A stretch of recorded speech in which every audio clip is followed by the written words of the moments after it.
Apple announces new iPhones and new Apple Watches, and all it took was courage. Mario comes to the iPhone, PlayStation Slim or PlayStation Pro, which is right for you. And it's a tech merger bromance. Coming up on Tech News Today. This is Twit. Bandwidth for Tech News Today is provided by CacheFly at CACHEFLY.com.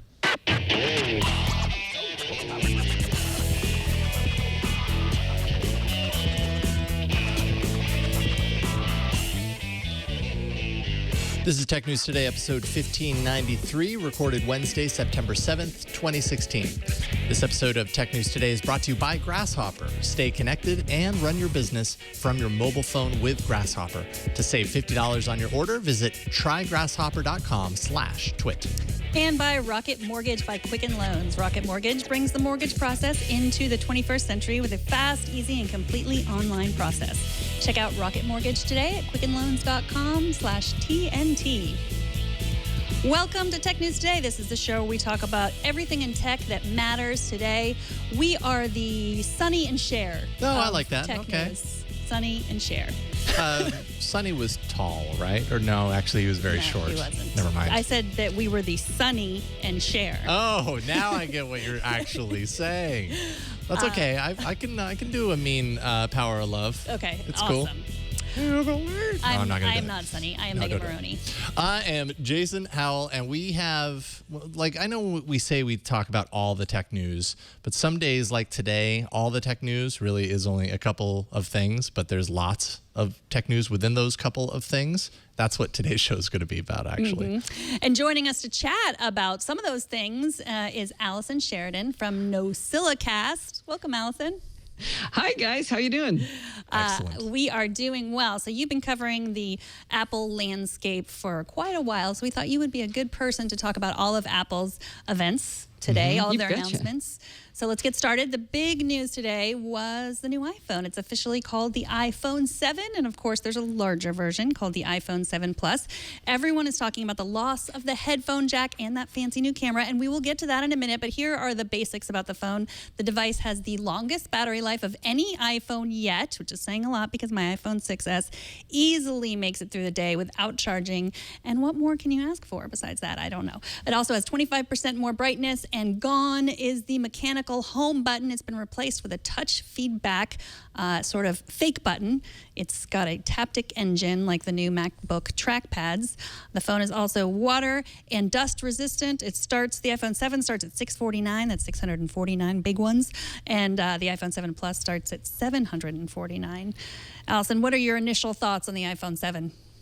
I'm pretty excited about it. You know, well, of course I am. I was going to buy it anyway. But one of my goals is to be as cool as you. So I'm going to go for the 7 Plus. And we haven't gotten into all the reasons about that yet. I know we're going to talk about that in a minute. Something I don't think people take into account, the brightness, the importance to people who are perhaps over the age of 40. A brighter phone allows your pupils to contract, which means you can see better. So if the phone is brighter, I can see the letters on the screen. So that's actually a big thing beyond just being able to look at it outside, which is one of the things they pushed. A lot of people suspected that the iPhone was actually already water resistant because a lot of people were having trouble with the 6S. So that's kind of cool, though, that they're saying, yeah, it is now water resistant. Battery life, I've got a lot of iPhone 6s in the family, myself and my 2 kids. All 3 of us have had our iPhone 6s suddenly have battery problems in the last 6 months. I convinced Apple to replace mine, but my kids have not been successful convincing Apple to replace theirs. But it's like it just suddenly drops to 0. It'll be at 20%, go to 0. And their diagnostics say there's nothing wrong with it. Yeah, their diagnostics say it's time for you to buy a new iPhone. Here's one we'll show you right now. No, isn't that perfect timing? Yeah, there you go. Well, apparently if you erase the phone and throw away all your data, like your watch data and everything, it'll be fine. But I don't want to do that. So yeah, fair enough. Yeah, I'm excited. It is going to cost a grip, though, for that big one. That's gonna set me back a little bit. They always do, and it's the premium line, so you kind of expect that, to have to pay that extra premium for some of those extra features. I like that they've got the dual speakers on the front. That is definitely a feature, at least on the Android side, that once you get kind of used to having that, it's hard to go back to a device that has a single feature. So having kind of the stereo speaker separation, I mean, it doesn't sound like much, but it actually does help. It does improve the scenario. Jason, on that point, when they did that with the iPad Pro, it caused something very interesting in our house. We use the iPad Pro as our TV. We walk around the house with it and watch, of course, you guys. And what we found was we stopped using our Jambox. We used to have my old iPad, we would hook up to the Jambox to get it loud enough, and now the iPad Pro speakers are good enough and high enough fidelity that we don't use the Jambox anymore. I mean, you're not necessarily using them to get insane bass resonance or bass response, but if it does the trick for the specific use case that you have, for me, it's the fact that the stereo is still broken in my car. So if I want to listen to anything, it has to be through the device speakers. I don't like putting headphones on while I'm driving. I think that's probably illegal, so I don't do that. So having nice speakers, it was never an important to me before, but then our stereos broke, and now suddenly it's very important, and I actually find value in that. So really, if not using the Jambox is replaced by using something that has speakers that are good enough for the task, then that's great. It's a good alternative. Absolutely. So there's another new thing about this phone. There will be no 16 gigabyte version. So you can say goodbye to that essentially useless sized phone in the iPhone 7, at least. I posted that on Twitter because I was so excited about it. And someone pointed out that the iPhone SE still has the 16 gigabyte version. So the small one, which I think is used often in the enterprise. Like that's what I've read, that they would keep the 16 gigabyte version because people use them in the enterprise, and probably those small versions. They're not, getting the piano black, shiny, glossy phones and handing them out to all their workers yet. So you can order it $9.9 and available $9.16. Although, of course, just like the pink one it took a while longer. I think there'll be certain models that shiny black one, which apparently we've heard scratches easily, but that will be hard to get. Piano black. I think that's if you can see past the fingerprints, right? Right. Yeah, I'm curious to know how much of a fingerprint smudgy device it is. One get that one and they put an OtterBox on it, right? Right. Well, that's exactly what most people do, right? They get this amazing looking phone and then they slap this really ugly case on it because that makes it more durable. So that's, I suppose take that into consideration. One thing I'm very interested in is the A10 Fusion chip that's inside. This is it's, by all accounts, it's a beast. It's a new quad-core design for Apple, 2 cores for high performance, 2 cores for high efficiency processing. And the high efficiency means essentially 1/5 of the power of the other 2 cores. And, we've seen this in other SoCs, like the Snapdragon 820 has this kind of multifaceted, multi-core design. But this is right here is at the core, no pun intended, of Apple's claim of longest battery life. It's just way more efficient, and I have a feeling this phone's going to be screaming. Did I understand correctly that they also said that the GPU was going to be 4 cores? I wrote that in my notes. That's insanity. I mean, I saw an improvement in the GPU. I didn't know if it was a 4-core GPU as well. I missed that specific. Yeah, the first thing I think he said, the A10. Oh wait, the A10 Fusion chip. That's okay. No. He said 6-core is what I wrote down. I might be making this up. We should check my facts. It's got a lot of cores, but whatever it was an impressive number of cores. Yeah. I will see if I can find that so I don't sound like an idiot. More than just your standard Apple, in other words. Yeah. So we talked a little bit about this already. The all too ubiquitous headphone jack that, sure enough, Apple decided to go the non-traditional route by removing it entirely. This is a move that Apple Senior VP Phil Schiller called courageous. He actually said that it takes courage, but courageous.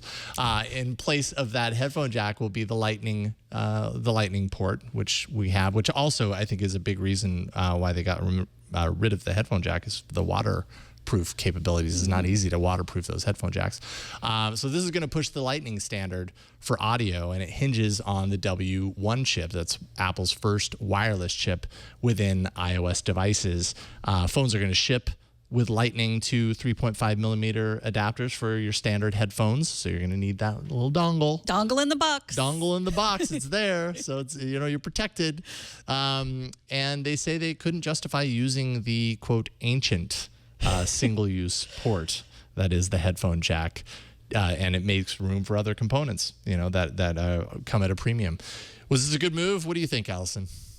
I got into a discussion with an online friend of mine about how everybody's yelling, "Oh, Apple never innovates," and then Apple does something new and different, and it's like, well, but that was the wrong innovation. Right. That doesn't count as innovation. Right. Back to, I did want to talk about something you said, and I just remembered what was really cool when they were talking about making it waterproof. So they said one of the problems with making something have water be allowed to get into it is how do you do speakers? Because the way speakers work is it's a magnet with a little wire going around it, and you push electricity through the wire, and that causes the magnet to move. Yep. And that moves the little baffles that make the air move, that makes the sound.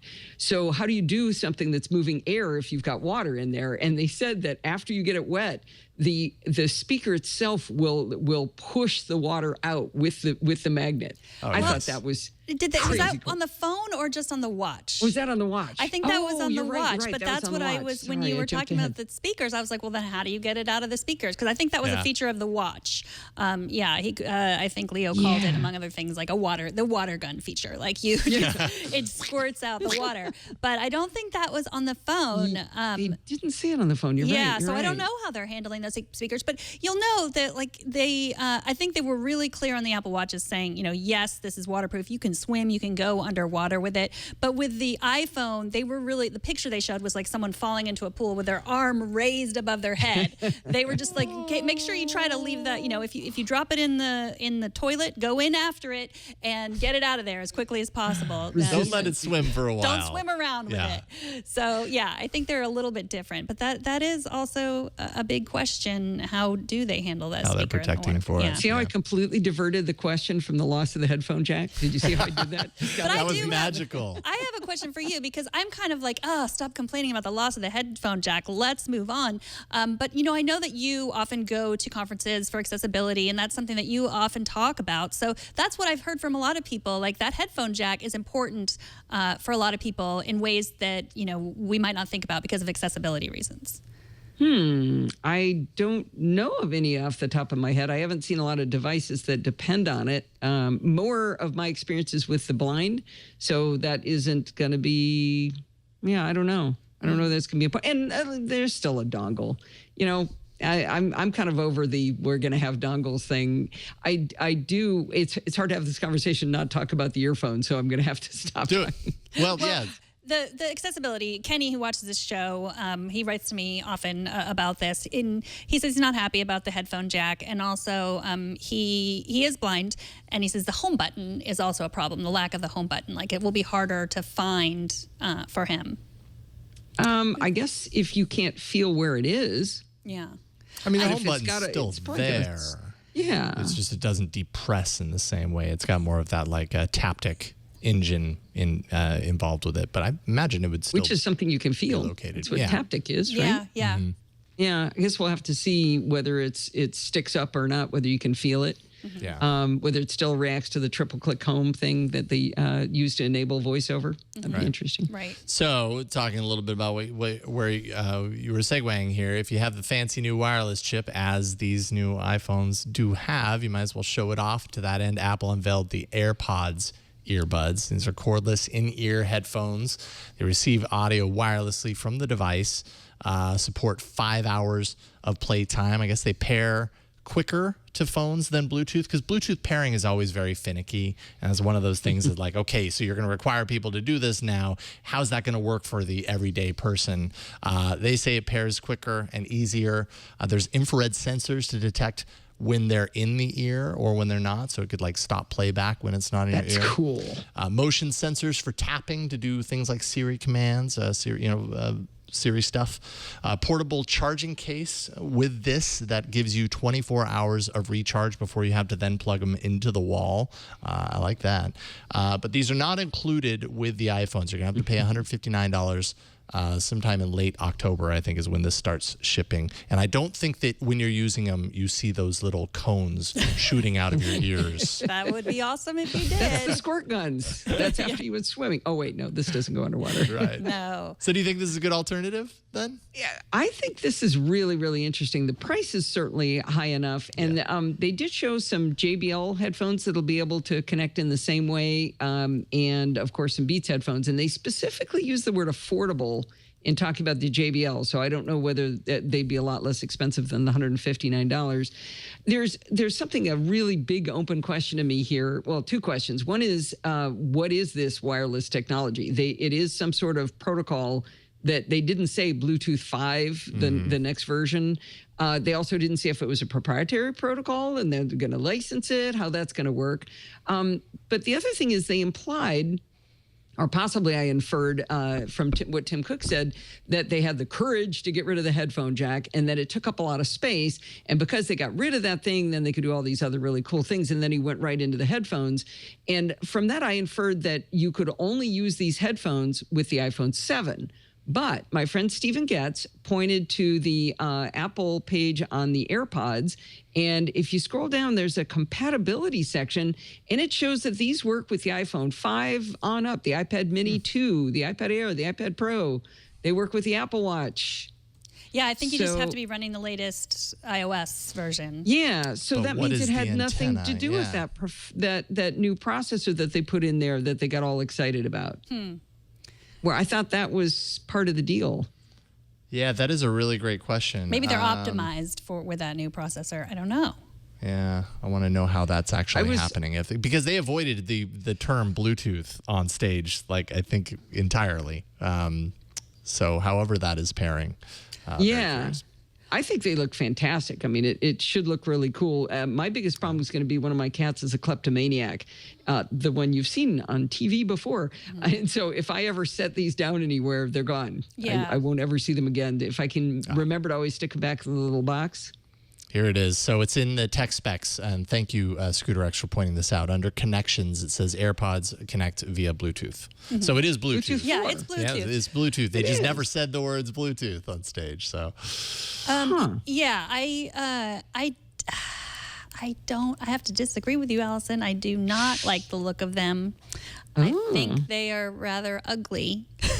And it's only because they're the size of like bowling balls in this video. Maybe once they're tiny little I've small seen many things, putting I've seen them in all. I've seen them in Renee Ritchie's ears. I've seen them in all kinds of people's ears today. I've been just constantly live streaming everyone who's at the event putting their earwax into these earpods, not earpads. AirPods. AirPod. Okay, there's the earpod, which is the wired, and then the AirPod, which is the air, the wireless.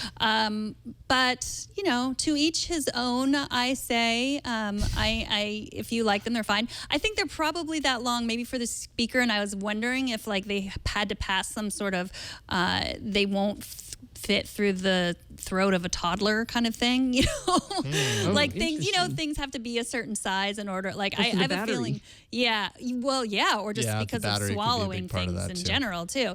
Yeah, I feel like Apple must have thought of that, that this, and it must be in a certain shape that they think that won't fit down someone's throat very easily. But I don't know. I personally use the Backbeat Fit from Plantronics. They're Bluetooth. I love them. I don't have trouble pairing them.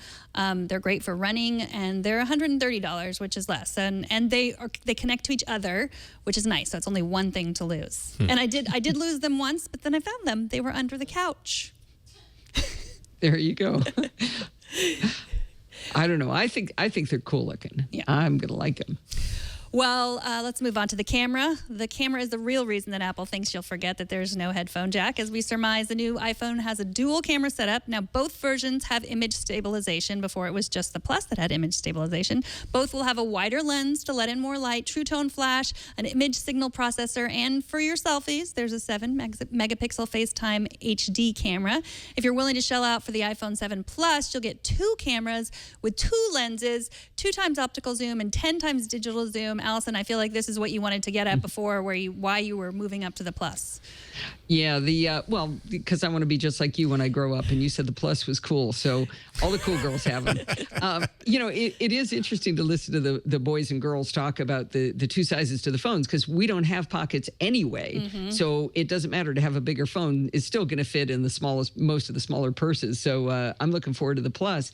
But the 2 cameras really look interesting to me. So they demonstrated that when you go to take a picture, the camera shutter button will say 1x on it, and if you tap on it, it becomes 2x. Or you can slide your finger, it looked like kind of in an arc, and you can zoom from 1x to 2x. And I forget the exact, it's a wide angle lens to a zoom lens, and they didn't say the crop factor on this, so I'm not exactly sure what the camera specs are versus, the 35 millimeter standard. But I just think that's going to be, it's going to be pretty good. I know the wide angle is 28 millimeter. The telephoto, is 56 millimeters. But crop factor, that changes how big a zoom that actually is. Then they also talked about being able, so you could do an optical zoom with this that's really good, but you could also do, they have a method of combining the 2 photos. This will come later, not when they first ship, but you'll be able to combine the image from both lenses and make a shallow depth of field, nice bokeh portrait. So when you're looking at, like you can see a pano, square, video, when you're sliding through those, one of them will say portrait, and then it'll make this beautiful bokeh photo for you. And that sounds really cool. I love that kind of shot. Yeah, the bokeh is at the blurred background. Yeah. So the foreground is bright and the background is blurred. I like that too. Yeah, I was very curious to see what Apple was going to do with the dual camera thing, because we have seen, at this point, we've seen a decent number of phones that are trying the dual camera thing. A lot of them have relied on the tricky effects, like the bokeh thing, which I actually find less interesting than the zoom. I think the zoom is super smart. I think the zoom is exactly what they needed to do, because this is something that is going to be useful on a regular basis to people. There are so many times when I want to zoom in on something, but I don't do it because I know that I'm just diminishing the quality of the picture that I'm taking. So to have that option, and like I saw it in action switching between, and that switching is seamless, it's quick, and it's just sharp. I think this is a great move. I think it's accurate to say that this is the first time a smartphone has had that kind of zoom without a degradation in quality. Well, is that true? Are there any optical zooms on Android phones? There have been. Yeah, there have been some Android phones with optical zooms that actually, there was a Samsung one that was actually looked like a camera with a phone on the back of it. You know what I mean? So there are different ways, but in this smaller form factor, I'm not entirely sure. I mean, I wouldn't actually even call this zoom necessarily. This is exactly what it is. It's 2 lenses, one that's zoomed in and one that's zoomed out. And it's like they can split the difference between the two. I know. I don't know how they're making that transition, but I doubt that it's a mechanical movement sort of thing. I think one's probably fixed and the other's probably fixed. And there's some sort of digital trickery that they're doing to kind of have that in between. Yeah, math. Smart people, which Apple has a lot of. Study your math. Yeah, I mean, I don't really get what this means, but I mean, I sort of understand. But photographers will probably be interested in the fact that it captures raw DNG files, which if that's your thing, I think that. Yeah, that's going to be great. But I did notice, though, when he talked about raw photos, he referred to, just imagine you're going to be able to be editing raw photos in Lightroom. What about Apple Photos? You're not going to be able to edit your raw photos in Photos? Oh, interesting. He didn't say that. Yeah. Maybe he was trying to appeal to the photographers who use Lightroom instead of Apple Photos. Their own product. Yeah, his own. So we have other announcements as well. The next Apple Watch is upon us, the Apple Watch Series 2. Many things about its design have not changed. Still square face, single-day battery life for the most part, the digital crown on the side, of course. But now the Series 2, as we talked about just a few moments ago, is water-resistant, which means they say you can take it in the pool. So take your watch in the pool. No big deal. There's also a GPS chip inside for onboard mapping without having to be tied to the phone. It's a new S2 dual-core processor. They say it's 50% faster, double the graphics performance. New display is 50% brighter, bigger, better, faster, all that kind of stuff. No more Gold Series watch, though. I know we were all thinking about getting a $10,000 Gold Series watch. You can't anymore. But in place of that, for the luxurious taste in watches, you can get a white ceramic watch. Yeah, that white ceramic is nice. It'll cost you $1,200. So I don't know if I'll be getting it, but I did like it, and I made some jokes during the live stream about how you would drop it like a plate and it would break, and I got many emails telling me how ceramic is really much harder to break than other materials. It's a very hard material. I learned today. Ceramic is good in that it is very hard, but it's one of those things that if you hit it just right, it explodes into a billion separate molecules. Yeah. So it's most of the time you're fine. I think we're just showing the video of how it spits out the water. Don't want to be in the path of that. No. That looks scary. I think I really need to reevaluate my life when I think about how excited I am about a waterproof Apple Watch, because it is just one of the hardest things in my life to have to take it off when I go swimming, especially if I'm exercise swimming or just swimming around and I want those few points of exercise. And I'm just sitting there how much would I get if I could swim around with my Apple Watch? So I'm really excited about the waterproofness of it. I think that's going to be good. I think I'm probably more excited about things like the battery life and the brightness of the screen. Again, I'll get messages on my phone when I'm walking, and I'm like, ooh, I wonder what that says. I'm still looking for a tree to hide under and try to get that. So I was excited about that. I really liked the Nike band that they showed. There's a whole separate Nike watch, which that's silly. That thing just should have been an app. But the band looked really cool with all the holes in it. I thought that was pretty swell. Yeah, stretchy. That's not available till late October. We can get the other ones will come out earlier. Yeah, I liked that too.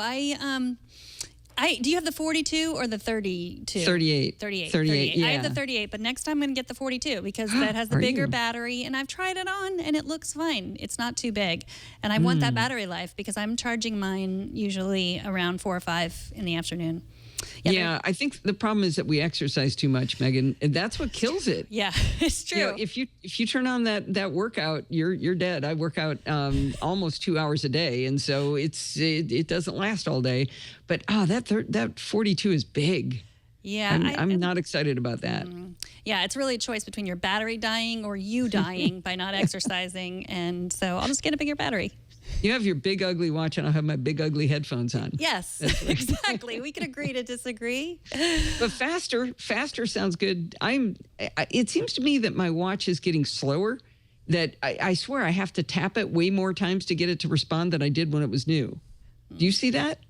Yes, it's definitely getting slower. I think it's also reminding us it's time to get a new watch. There we go. They just do it incrementally slower, just 1% slower per day over the last 2 months. But just makes you, get rid of this, get a new one. Yeah. Well, we didn't actually go in order of the announcements today. We'll skip back to the beginning announcements. The first things they announced were a few things that have not been beaten to the pulp by the rumor mill before we heard them. The first was an appearance by Shigeru Miyamoto. He's chief game designer at Nintendo, who took to the stage to announce, partly through an interpreter, that Super Mario was coming to the iPhone. The game will be called Super Mario Run, and no pricing has been released, but they promised that it would be one price and not include in-app purchases. Good, bravo. This was just one of the moments during the presentation that people just clapped, and it was so funny when you think about it, because the presenter basically said, there will be a price. It will be a price, and everyone's clapping. It's like the phone will be black, but a different kind of black, and everyone's clapping, and so that's an Apple event for you. Yeah. Nintendo's doing all right after this, right? Shares are up 65% since the launch of Pokemon Go, and in trading after the announcement today, it jumped 29%. Right. 29%. So. Well, yeah, the Pokemon Go announcement was CEO John Hanke came out during the Apple Watch part. He appeared at the event saying that the Apple Watch will be Pokemon Go will be on the Apple Watch. It'll be an app, but it'll be integrated into the watch's activity app. That's supposed to be available next year. So, I guess you can, I don't know if you can catch Pokemon with your watch, but you can just see if some are around. I have stopped playing Pokemon Go if I ever really played. So, Yeah. But maybe this will be a resurgence in Pokemon going. You know, I was going to ask you, Megan, on the GPS, there being a GPS in the Apple Watch Series 2 now, would you actually go out running without your phone as a woman? Good question. Well, yes, because the next version of Watch OS will have the SOS 911. So, yeah. Will 911 work without a phone? The SOS button. The SOS button will work without a phone. I can't imagine that it but wouldn't. There's no cell service. How could it call 911? I don't know. That is a good I think question. it has to be. I think you have to have your phone for that to work. That is a good question. I'm not sure how that would willing work to without bet. it. Yeah. What I was going to say was before I thought of, I would use it if I was running with someone else, and not because of safety reasons, Sure. but because I would talk to that person, because I can't be trusted to be alone with my own thoughts while I'm running. So I know it's possible that I could like sync my watch to my playlist and send it to my Bluetooth headphones, but I probably wouldn't do that. So yeah, I would bring my phone so I could have stuff to listen to. Mm-hmm. Yeah, I have to from a safety perspective. I only walk now because my foot, big story. Anyway, I can only walk. And so I was walking the dog and I managed to trip on the little teeny tiny lip that the wheelchair ramp is made out of and hit my head on the ground, cracked my head, blood dripping down. Oh, boy. The phone was an important thing to have with me at that time. For sure. Yeah. For sure. So just from a clumsy perspective, I have to have a phone. But I've been thinking about, women out at night, whatever. You're not going to go out for a walk by yourself without a phone. It's Yeah. not going to happen. No. So I'm glad they didn't put a cellular radio in it. That's because that's no battery, and I would have my phone with me at all times anyway. But GPS, I'm looking for a little bit better accuracy because I get different numbers on my watch and my phone. So There you go. that'd be nice. Yeah. I will just say that I'm very happy that Nintendo's finally bringing its properties its actual properties. And I realize they've done little bits here and there, but it's really nice to see Mario is coming to mobile because that game looks like a lot of fun. What is it about Mario? What is it? What did they just capture with Mario? That just Mario. It works. You're right. I don't know how to answer that, but It's your childhood. It's your childhood, but I don't know. It's just a fun gameplay mechanism. Even though you've probably seen that others do this, and if it's not the same characters, it doesn't have the same appeal. I'm not entirely sure how to answer your question, but I'm excited for it. I want to play this. It's something. I mean, I know my kids lost their minds when they saw this. They were so excited. I mean, my childhood was Mr. Ed, but I don't go back and watch Mr. Ed.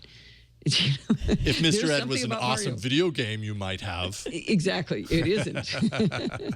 A few random bits of miscellany here at the end here. First, Apple didn't leave the iPad out in the cold. iPad lineup also was refreshed slightly to match storage levels of the iPhone 7. That's 32, 128, and 256 gig tiers. So we've got that. Also, iOS 10 is going to release for existing supported devices on September 30th. So we know when that's happening. That's going to be for free, of course. And so you're going to see that very soon. That's next week. And finally, Mac OS Sierra is going to get its official release on September 20th, completely free to owners of compatible Macs. There we go. Jam-packed. My goodness. You said September 30th for iOS 10? I wrote down September 13th. 13th. Yeah, 13th. 13th. Okay. If I said 30th, good. I was wrong. 13th. Okay, good. So Because you next want it week. out before the phone. Yeah, They always for get sure. it out a couple days before the phone so that they don't do it all at the same time like they did one time, Right. which was a disaster. Yeah, good stuff. Yes. I'm very, very curious to see the phone, and especially because you and I have this trade agreement that we have come up trade with. agreement. The iPhone Android trade agreement. It will happen. I want it to happen once we get the new, Google phones, whatever they happen to be, and once you get the new iOS devices, whatever you happen to get, so that we're all on kind of current Right. modern territory. So. Yeah, I like it. Yeah. Stay tuned Soon. for that. Yes. Thank you so much for joining us, Allison. Allison Sheridan from the Nozilla cast, which I pronounce like a Z, but it's an S. Allison spelled backwards at podfeet.com and at podfeet. So check that out. Thanks, as always, for coming on to talk to us. Yeah, it was great to have you on, Allison. That was a lot of fun. Thanks a lot. All right, take Really care. appreciate it. Have a great night. All right, up next, this wasn't just Apple Day. It was also Sony Day, and we're going to give their announcement some time in the sun. But before we do that, let's take a minute to thank Grasshopper. They are the sponsor of this episode. Grasshopper is a virtual phone system designed for entrepreneurs. Grasshopper works just like a traditional phone system, but it actually requires no hardware purchase or software installation. With their iOS and Android app, callers can reach you wherever you are on your mobile phone. Grasshopper allows you to keep your existing number so you can maintain your brand as you might want to. And when you make a call, your client will see your Grasshopper caller ID instead of your iPhone's number on board. Simply select the toll-free or local number. You record a custom greeting. You add multiple extensions for your business, and you're off and running. Toll-free numbers are great for marketing. They're going to make your business sound even more professional, obviously. Set up department and employee extensions with custom call forwarding to any phone in the world. You'll get voicemails emailed to you as audio attachments, so you can just preview them at your desktop while you're working instead of having to reach for your device. You can also send and receive SMS and text messages from your business number. Join the over 250,000 Grasshopper customers today. Plans start at just $12 per month.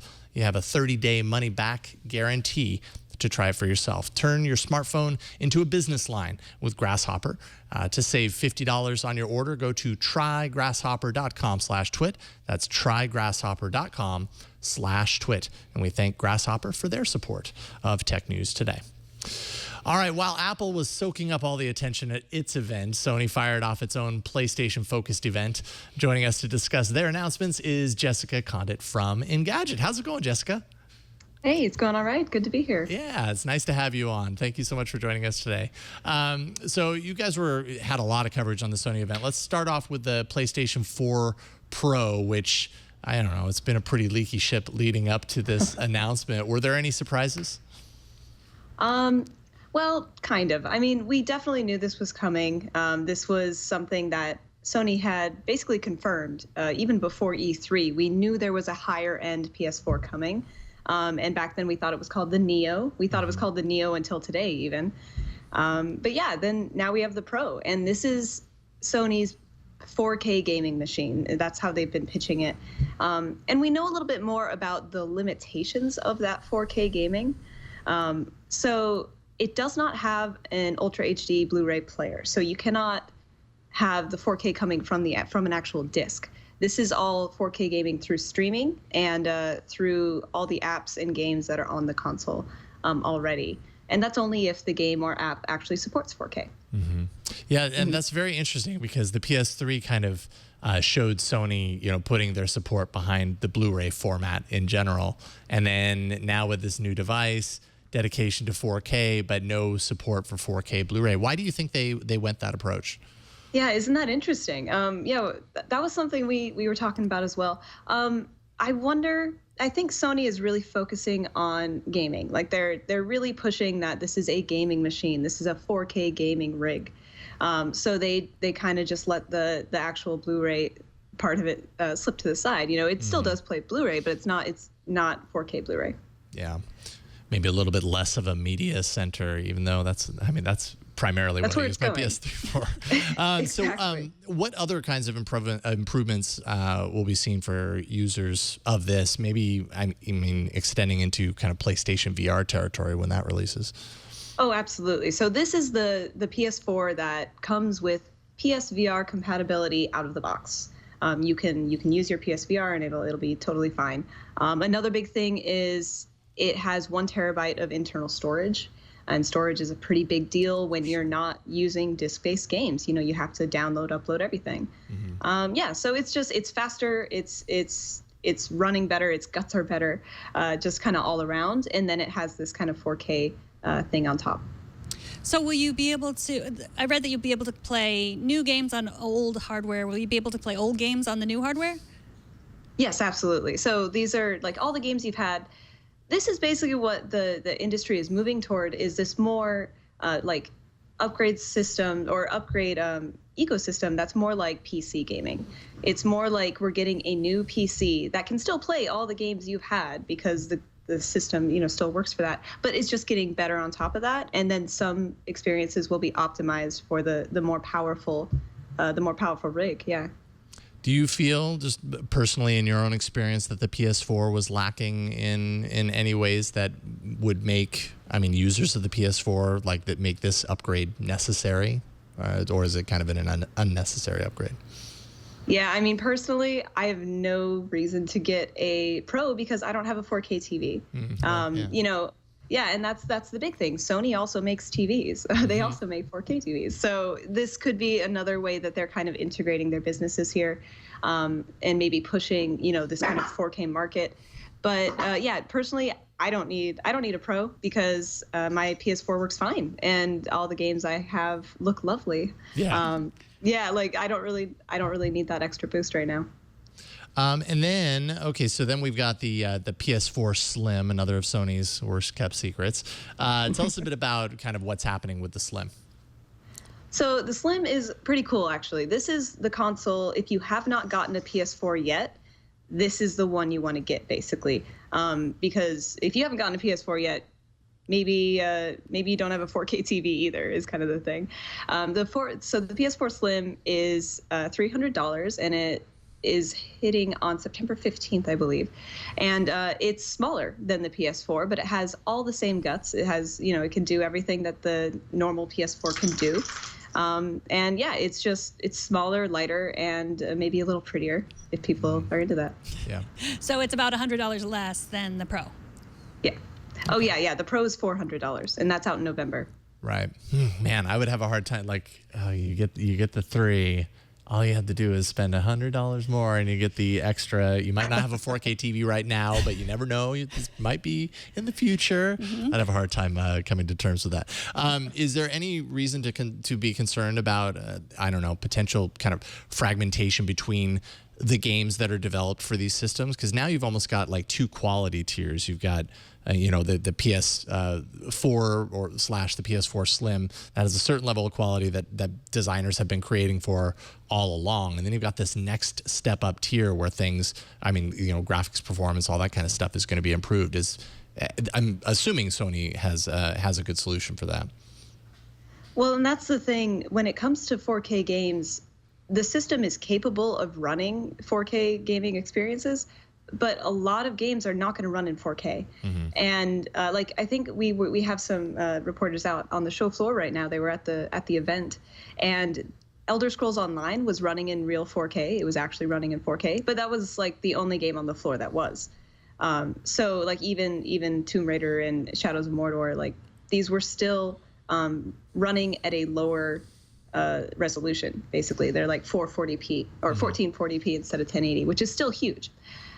So the difference between the PS4 Slim and the PS4 Pro, it's really not going to be that big of a difference. I don't think you're going to be able to tell, especially if you're sitting on your couch, right, a few feet back from the TV, you're just playing your game. I don't think you're going to have an edge in Call of Duty. Sorry, everyone. But you should be playing on PC if you really want an edge. Let's be clear about that. Boom. Okay, so then we've got the firmware update coming to traditional PlayStation 4 consoles, and this is actually pretty cool. What is that going to enable? 4K. Or, sorry, HDR. Right. But that's going to be, it's basically getting the console on par, with these new specs that we're rolling out. It's making the console just kind of run a little smoother, and it's going to kind of close the gap between this traditional PlayStation 4, the standard one we have, and the Slim. It's not going to close the gap as much with the Pro because that does have the extra 4K. It does have those juicier guts. So it's going to be a nice little update for everyone that already has a PlayStation. Yeah. So I've read that this is supposed to keep PlayStation fans from switching over to Xbox. Can you talk a little bit about that? Yeah, I don't know if there was really a concern that a bunch of PlayStation fans were going to go to Xbox. The Scorpio is Microsoft's new Xbox One console that they're coming out with, and this is going to be the upgraded 4K machine that Microsoft has. However, that doesn't come out till, I believe, holidays next year. So the Pro has a jump on the Scorpio by about a year. So I guess if Sony wanted to catch some people before they made the switch to Xbox, that this is a pretty good move.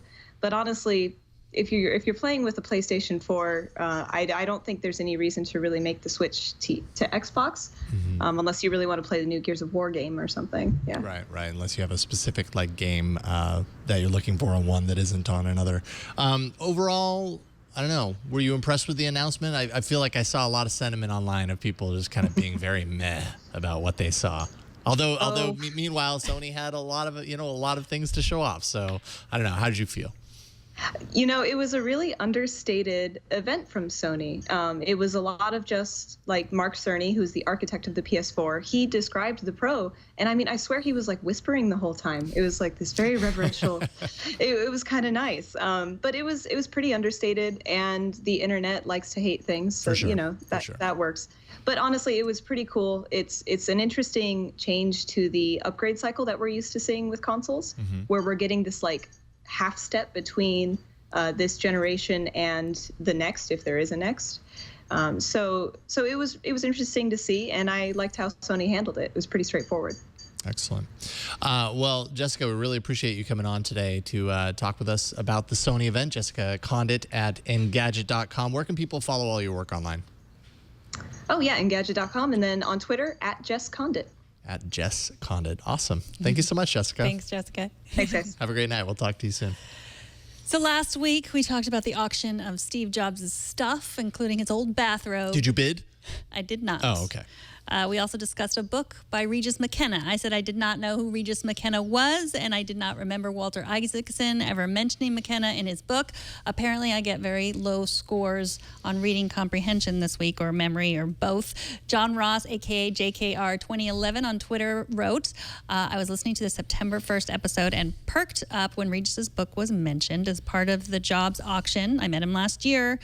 Regis McKenna was mentioned in Isaacson's book. He seems kind of significant. McKenna was the Valley's premier PR guy, and after Jobs relentlessly hounded McKenna to work with them, he ended up helping Jobs with Wozniak come up with the first Apple logo. So thank you, John, for clarifying this. I love when you guys drop your knowledge on me. I am always grateful for it. I say a lot of things. Some of them are not correct.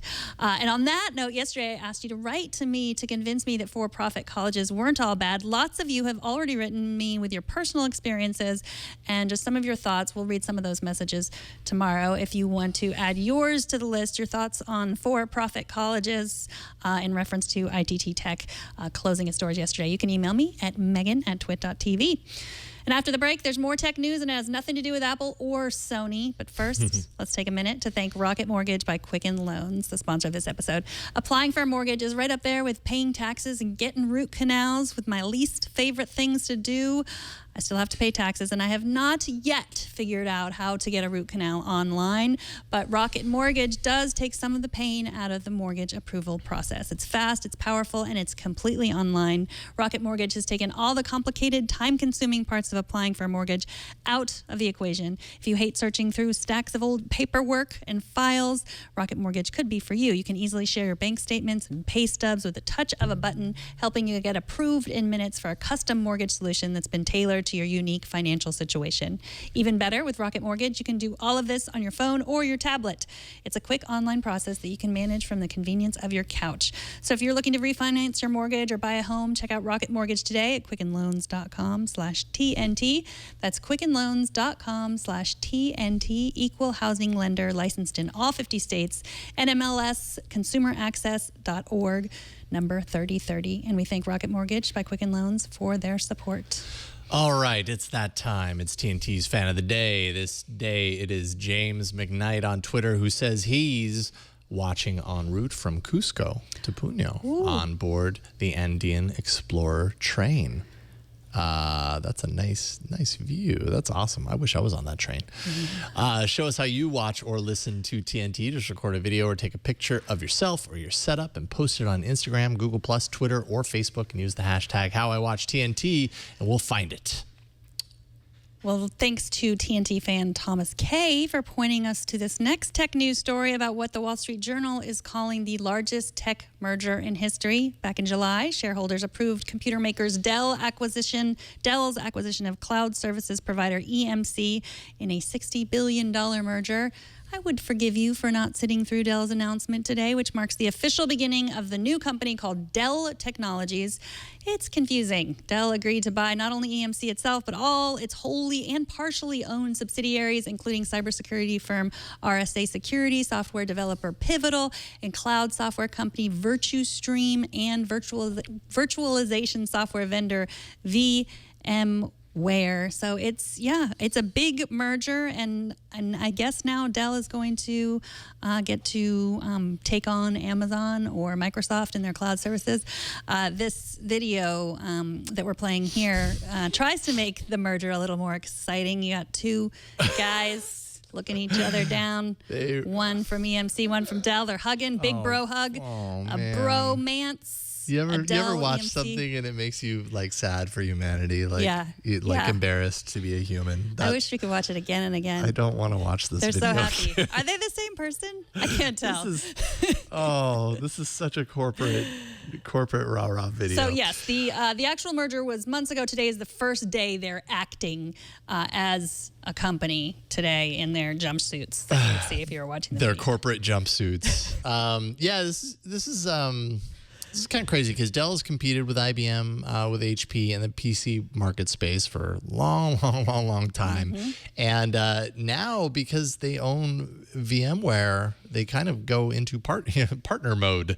So VMware is going to continue to run separately with its own publicly traded stock. But there you go. Michael Dell also became chairman of VMware's board.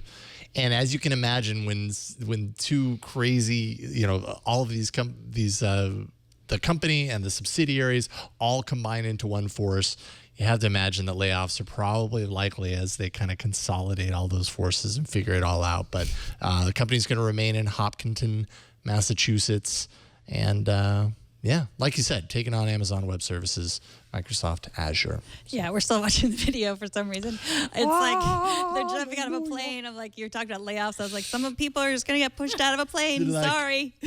We realize working for Dell. We realize you've worked here for years. We're going to go ahead and push you out. Don't worry, you're going to land. You're going to land somewhere. We hope. We don't know that. I haven't watched the end of this video. This is more than I watched before. I don't know how it ends. What a weird announcement video. It's so the whole strange. announcement. Yeah, it's like an hour long. Yeah, skydivers.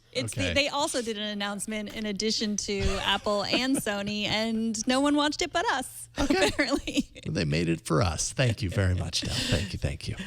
That is it. TNT records live every Monday through Friday at 4 p.m. Pacific, 7 p.m. Eastern, 11 p.m. UTC at twit.tv/live. You can always be part of the show, and we hope that you will email us, tnt@twit.tv. Let us know your thoughts on everything we talk about. You can also leave us a short voicemail.